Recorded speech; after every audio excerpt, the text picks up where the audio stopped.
Mark sendo capturado e preso pelo grande vilão, agora para a sociedade fazer justiça em cima dele. Por que aquilo ali aconteceu do nada no pós-crédito? Ou aquilo ali é uma outra linha temporal? Como é que se explica isso? O que tá acontecendo com a vida do próprio Mark, que parece estar uma bagunça, assim como da sua própria mãe e também da própria Eve ali? Vamos explicar sobre tudo isso, episódio 2 de Invencível. Vamos analisar em detalhes aqui, se você quer saber, vambora.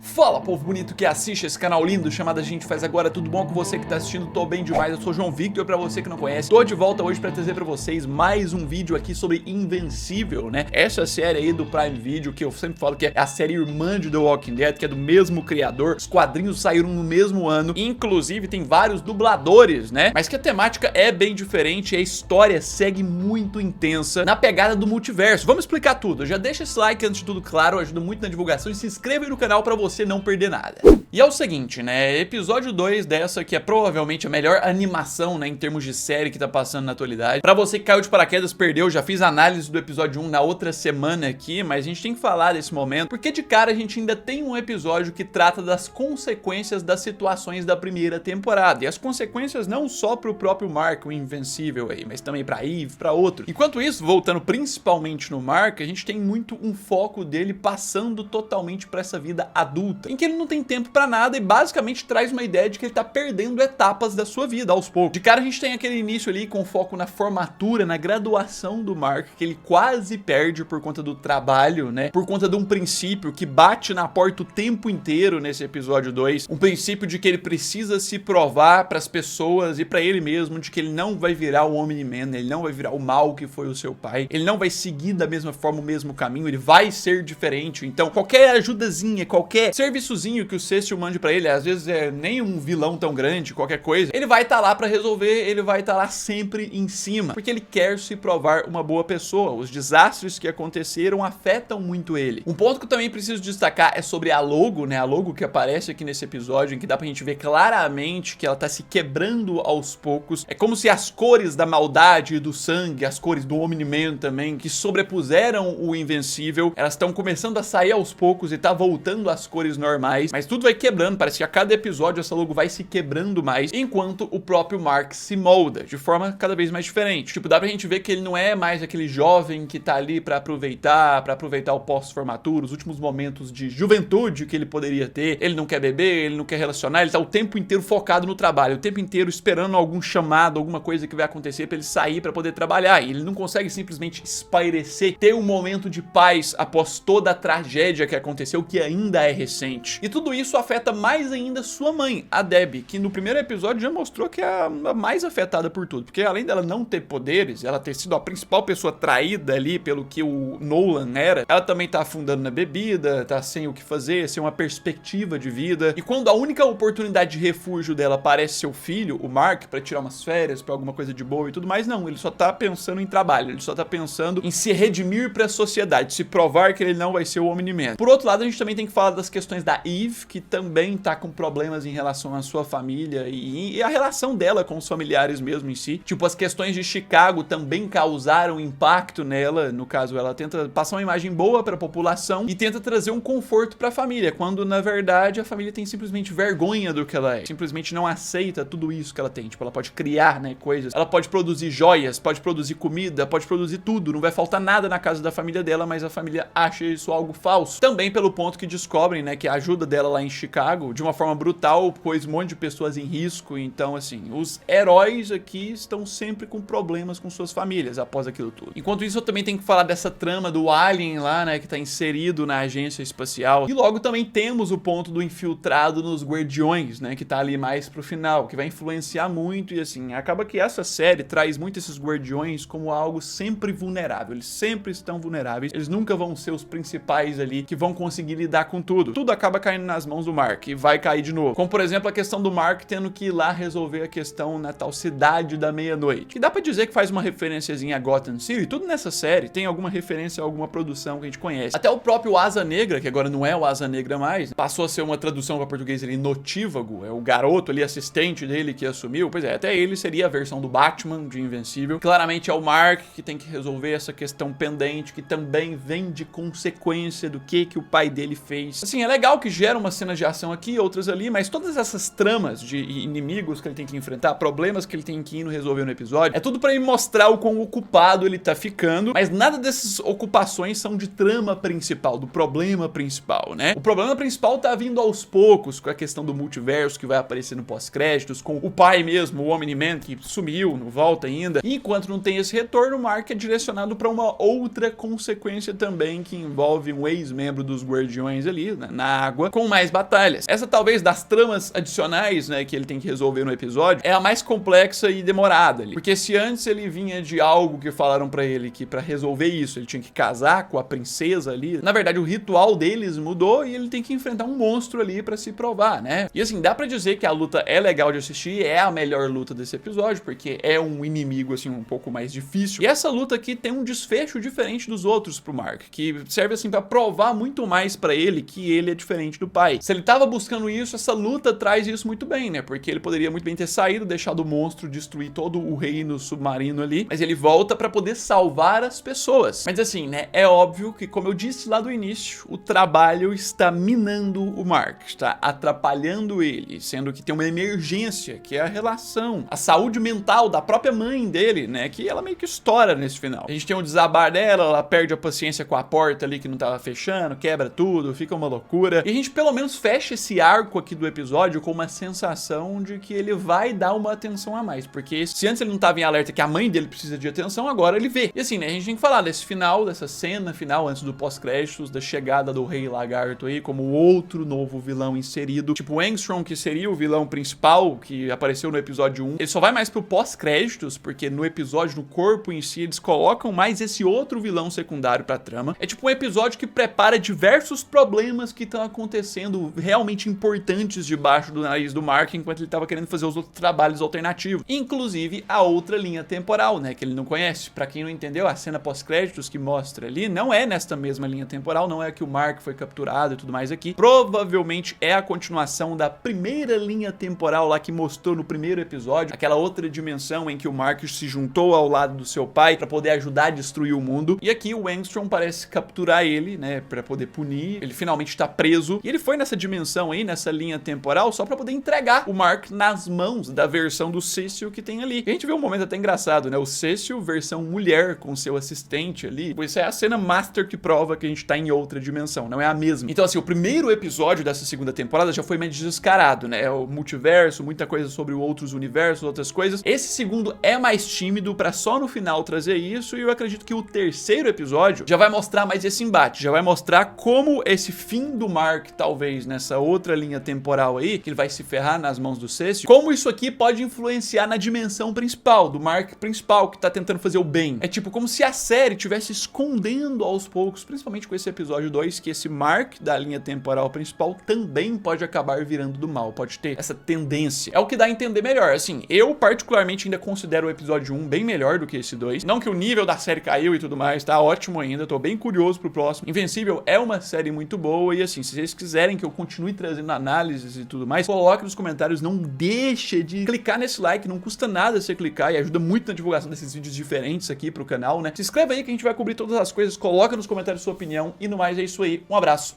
fui!